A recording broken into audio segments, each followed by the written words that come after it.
Squire of 79 Wistful Vista and his lady are about to depart on a vacation trip tonight. But to be sure his successor for the summer will get off to a good start, our hero is composing a musical number, while his wife attends to some minor details, such as carrying the trunks out to the car. And so, Fibber McGee and Molly.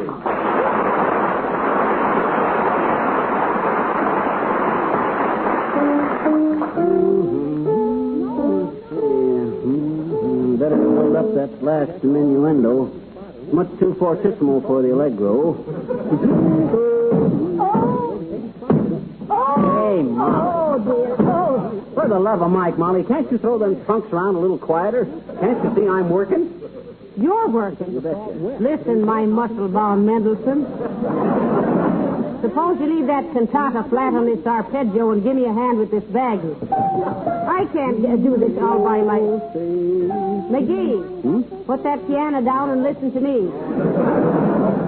Okay, but this is pretty important stuff, Molly. I'm writing this to demonstrate to Meredith Wilson what can really be done on the summer show in the way of musical progress. Well, your composition will get there all right. Get where? In the way of musical progress. That's so. Hello there, Mrs. McGee. Oh, hello, Mr. Gildersleeve. McGee, I happened to be going past and saw this frail little woman of yours carrying some heavy bags out and loading them in your car. You did? She fascinates me with that stuff, too, Gildersleeve. She's strong as a bull. She is not. I am, too. You are? Well, maybe not as strong as a bull, but I'm no frail little woman. Thank you, just the same. Now, so now that you've inserted your long, twitching proboscis into something that's none of your business, Gildersleeve. You're a hard man, McGee. You may think it's all right to treat your wife like an Indian squaw, but by George, it makes my blood boil. You hear that, Molly? His blood is boiling. Then why don't you turn off the gas, Gildersleeve? Now, look, Mr. Gildersleeve.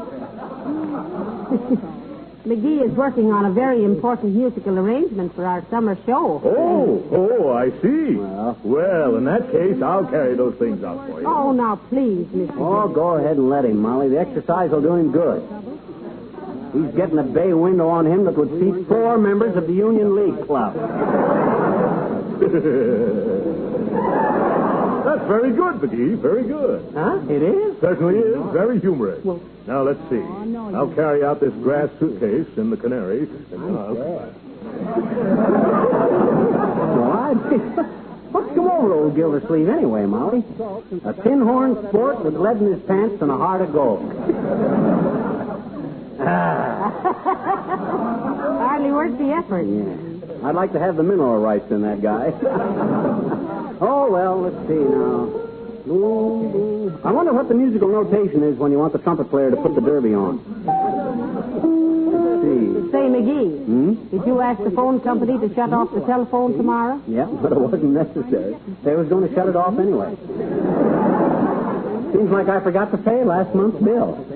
Nice timing. Did you call the water company and the electric company? Yep. How about the milkman and the egg lady? Yep. Oh, I forgot the egg lady. Well, call her up. We don't want her laying eggs on our back porch all summer.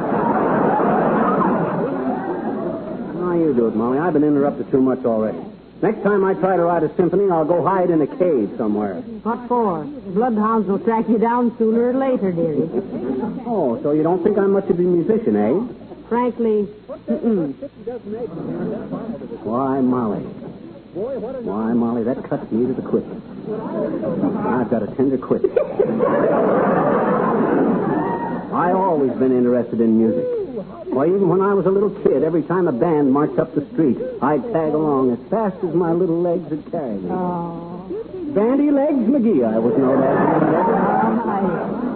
Bandy Legs McGee, the brightest bambino that ever booped the bassoon, blasted a brave and bold blare on the brass-bound bugle, blown the bewitching ballads of Bobby Burns on the Bonnie bagpipes, bossing big bands with the brisk beat of my baton, dally-hoed as being the best bathtub baritone in the business because of my beautiful, brilliant, bell-like bellow, bombarded with breakfast and banquets galore, but play something, Billy, I'm becoming a bore. Let's see now, I'll write a 4-bar tacit in here. I hope Meredith Wilson has got a good cassette player. McGee, Huh? look who's coming up the walk. Who? Mrs. Uppington. Oh. The Emily Post Toastie of Wistful Vista. That woman gives me the chills and fever. Why? Because I'm always torn between wanting to give her the cold shoulder and the hot foot. Come in, Mrs. Uppington. Oh, May, how fortunate to have found you soon. Yes, Uppy, a few hours later, and we'd have been gone, Uppy. Oh, you fortunate people to get away from it all. Yes. Out on the open road, without a care in the world. Yes, What a relief for everybody. I knew you were leaving, so I brought you a little going away present. Oh, It's no. nothing much, really. But I do think they will come in handy. Here. Do you like them? Why, Mrs. Uppington, they're wonderful. Aren't they, dear? I'll say so. I've never seen anything like them. just what we needed, too. Probably. I mean, what are they? Well, my dear, they're a little convenient for roughing it in the woods this summer. Oh. Yes, collapsible finger bowls. My, there's nothing we needed more than collapsible finger bowls. Particularly with that collapsible finger McGee got playing baseball. Aren't they wonderful, McGee? Yeah, just the thing. I always says that after a hearty meal in the woods, there's nothing like a good, fast game of finger bowling. Finger bowling. Oh, my, how dreadfully amusing. I do hope you have a nice vacation, both of you. Oh, I understand you'll be back with us in the autumn. Oh, yes, Mrs. Uppington. How marvelously appropriate. What do you mean appropriate, Uppy? Well, when I was a little child, when I was quite a small child, Mr. McGee, the leaves turned brown in the autumn, you know, and I always wondered where the sap went after it left the trees, and now I know. You run back into the broadcasting business.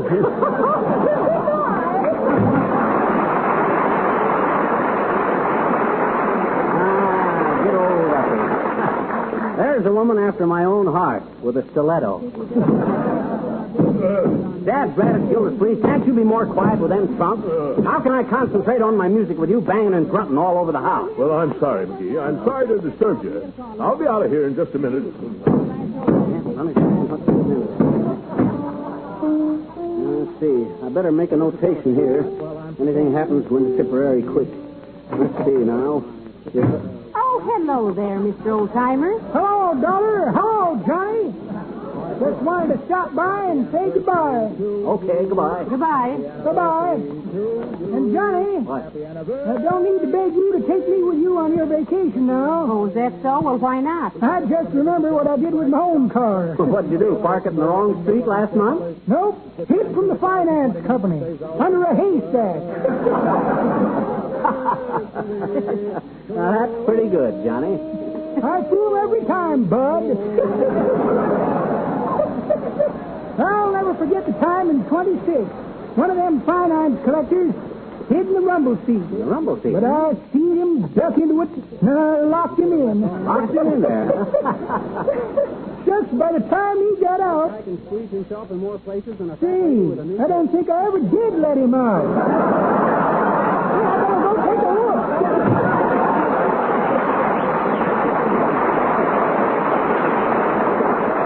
Don't worry about it. The car rides better with a little dead weight in the rear. Oh, well, I better get busy and finish this music. I got the glass crescendo upstairs, the innuendo, and the swish over the top. Boom.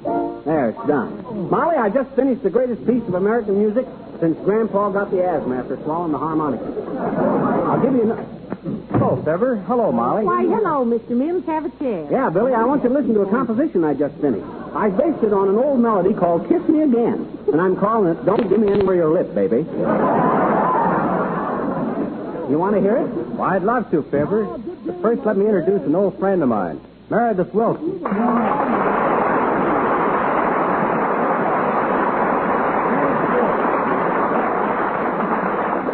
Well, I'm glad to meet you, Bud. So you're the good news boy who's going to do the Johnson Wax Show this summer. Yes? So I asked Billy here to bring me over to wish you a very pleasant vacation. Oh, thanks, Si. And I might say I'm a trifle apprehensive about trying to follow a show like yours. Oh, well, thank you, Mr. Wilson. I've been listening to your music for a long time, and, well, I think you're wonderful, I do. You do? Gee, this is interesting. Does he really know his stuff, Billy? He certainly does, Fibber. Why, Meredith is the guy who wrote that terrific swing number entitled Gravy. Gravy. For your orchestra, Mr. Wilson? No, I wrote that one for the sweet potato only.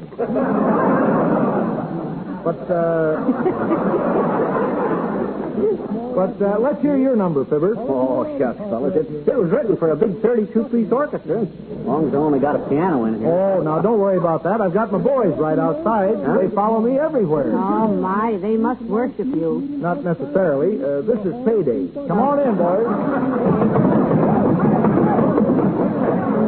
Well, surprise. And all this for a simple little composition. Well, if I'd known all you fellas were dropping in, I'd have baked a cakewalk. Well, here's the music. I'll lead the band myself, Meredith, if you don't mind. Go right ahead, Fibber. But keep your eye on my bassoon player. He's always being penalized for low blows. You ready, fellas? Okay. On the downbeat.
Well, what do you think, Meredith?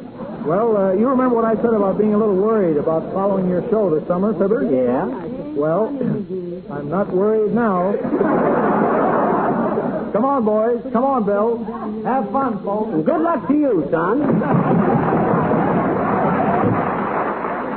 Oh, my. Isn't Mr. Wilson a nice-looking man, McGee? Huh? Oh, yeah. Kind of flashy kind of way. Did you see that loud tie he was wearing? Well, that was a plain dark blue tie. Yeah, but it was the loudest plain dark blue tie I ever seen. Just right, Hampshire. Hey, Fibber, Molly, is Meredith Wilson here? No, he isn't, Mr. Wilcox. He was here, but he left just a minute ago. Oh, doggone it. I've been trying to catch up with him all over town. I'm going to work with him this summer on the Johnson Show, you know, and Folks, I got a feeling that our Mr. Wilcox is about to wax commercial. Heavenly days, McGee, now, please. Well, daggone it, I had to do it. For 5 years now, people have been writing in and stopping me on the street and saying, why don't you say something about Harlow Wilcox waxing commercials? And I thought this was just as good a time as any to make everybody happy. I got all summer to live it down. So go ahead. Well, I was trying to find Meredith to tell him about tying in Johnson's car new with the new show. Oh, that. It's an old story to you folks, of course, and to millions of motorists, too. How Car New cleans and wax polishes cars in one simple, easy operation. Oh, sure, we know all about that. But Meredith may not realize just how really easy Johnson's Car New is to use. You mean about just spreading it on, letting it dry, and wiping it off, and there's your car looking like new when you use Car New? That's it. That's it. Don't you think I've got something there? Yeah, I really do, Harlow. I think you really got something. And whatever it is, you better get out of the house with it. Oh, all right. All right. But anybody who'd give out with that waxing commercial, well, you need a vacation. Go on, folks. Have a good time.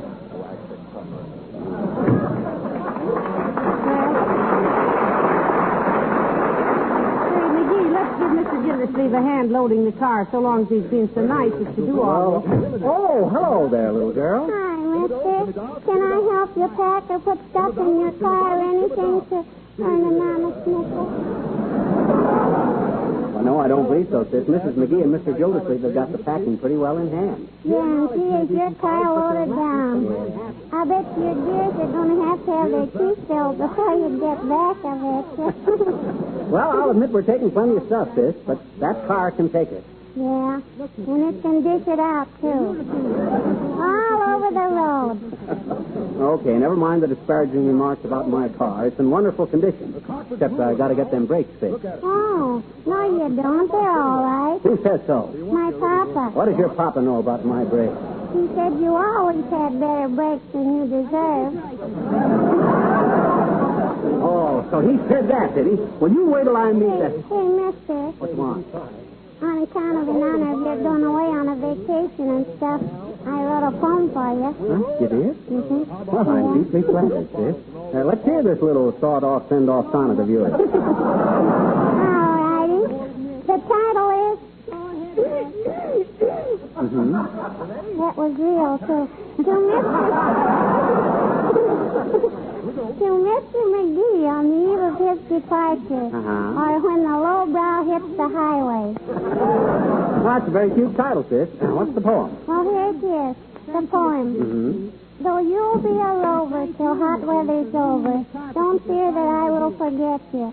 Meredith Wilson's ideal for summer, I feel, but you'll be the fall guy, I bet you. So long, Mr.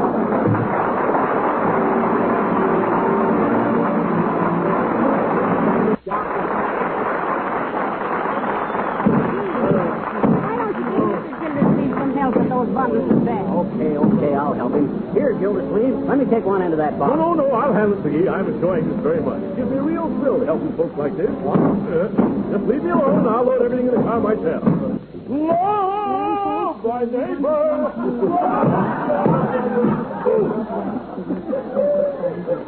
Isn't he nice, McGee? I can't figure out what got into that guy. Well, Old Home Week, or the Old Home Soon Will Be Week if people don't stop hammering on the walls. Come in.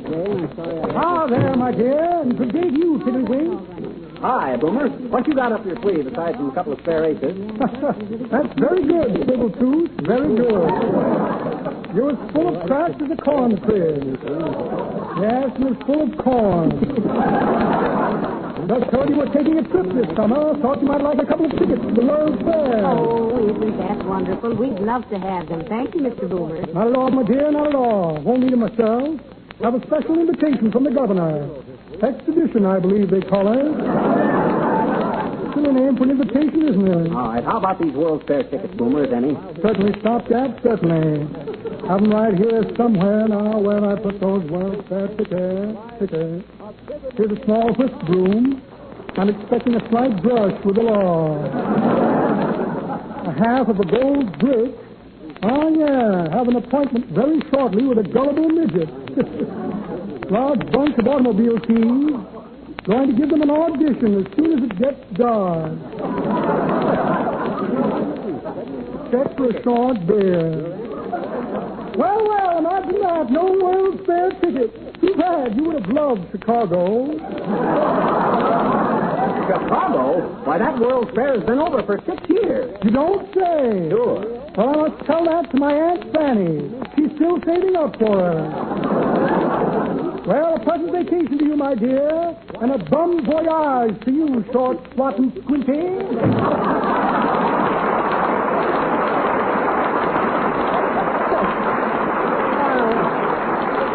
Guy's got a very sunny disposition for such a shady character. Well, folks, I've got everything loaded in the car. Huh? Is there anything else I can do for you? Oh, no, thanks, Mr. Gildersleeve. And you've been simply wonderful. I'll say so. Oh, not at all, not at all. I don't know when I've enjoyed myself so much.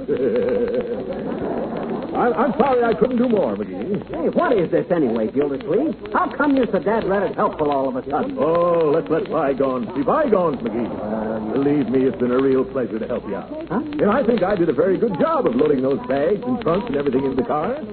Incidentally, when is the van coming from the piano and the heavy people? The van? What van? What are you talking about? Why should we take a piano on a vacation trip? Vacation trip? You mean that... Oh, my goodness. What's the matter? I thought you were moving away, McGee.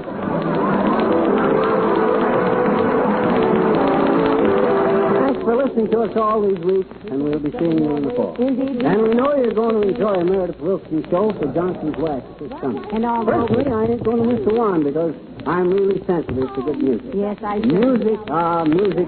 Music does something to me. Yes, that's exactly what my Uncle Dennis said when he got his stomach pinched in the concertina. Good night. Good night, doll. Hey,